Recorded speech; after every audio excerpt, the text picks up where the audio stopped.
এই ইহুদিদের সাথে মুসলিমদের যুদ্ধ হচ্ছে এখন, ওই সময় ইহুদিদের পক্ষ নিয়ে কথা বলে। Wake up to reality.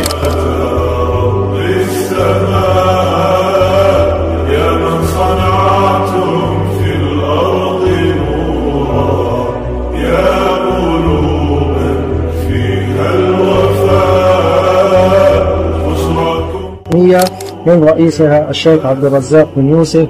نسأل الله تبارك وتعالى وسهلا قولا ولحنا منا لكم كل احترام. أنتم بنيتم أنتم زرعتم. আল্লাহ আমাদের ফিলিস্তিনি ভাইদেরকে আপনি আল্লাহ তাদেরকে আপনার এই বিপদের মধ্যে তাদেরকে সুস্থতা দিন। আল্লাহ তাদের উপর থেকে বিপদকে সরিয়ে দিন।